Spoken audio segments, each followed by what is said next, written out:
उत्पत्ति अध्याय 2। यो आकाश और पृथ्वी और उनकी सारी सेना का बनाना समाप्त हो गया और परमेश्वर ने अपना काम जिसे वह करता था 7वें दिन समाप्त किया। और उसने अपने किए हुए सारे काम से 7वें दिन विश्राम किया। और परमेश्वर ने 7वें दिन को आशीष दी और पवित्र ठहराया, क्योंकि उसमें उसने सृष्टि की रचना की, अपने सारे काम से विश्राम लिया। मनुष्य की उत्पत्ति।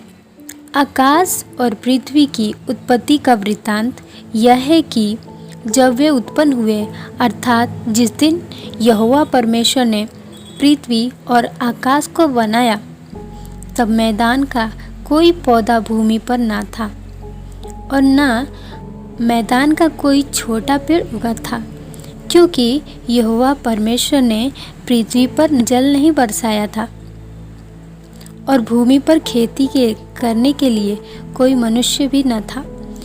तो भी कोहरा पृथ्वी से उठता था, जिससे सारी भूमि सींच जाती थी। तब यहोवा परमेश्वर ने आदम को भूमि की मिट्टी से रचा और उसके नथनों में जीवन का श्वास फूंक दिया और आदम जीवित प्राणी बन गया। और यहोवा परमेश्वर ने पूर्व की ओर अदन में एक वाटिका लगाई और वहाँ आदम को, जिसे उसने रचा था, रख दिया।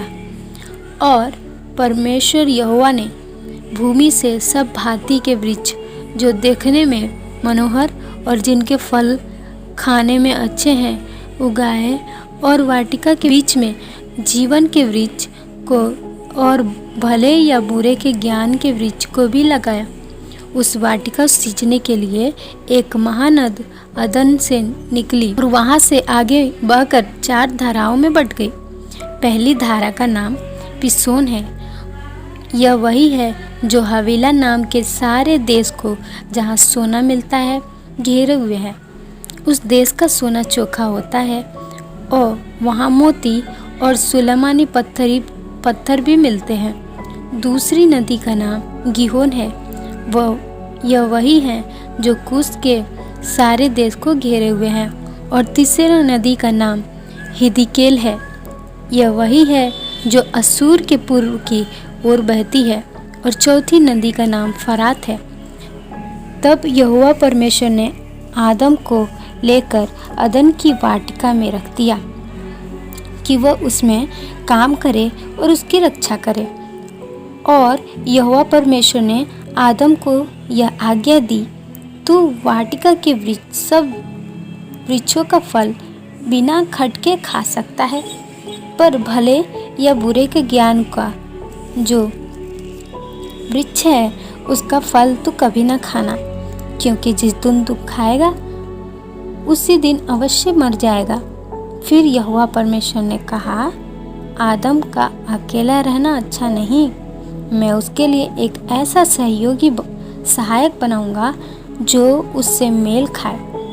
और यहोवा परमेश्वर भूमि में से सब जाति के बनेले पशु और आकाश के सब भांति के पक्षियों का रचकर आदम के पास ले आया कि देखे कि उसका क्या क्या नाम रखता है। और जिस जिस जीवित प्राणी का जो जो नाम अदन ने रखा, वही उसका नाम हो गया। अतः आदम ने सब जाति के घरेलू पशुओं और आकाश के पक्षियों और सब जाति के बनेले पशुओं के नाम रखे, परंतु आदम के लिए एक कोई सहायक ना मिला जो उससे मेल खा सके।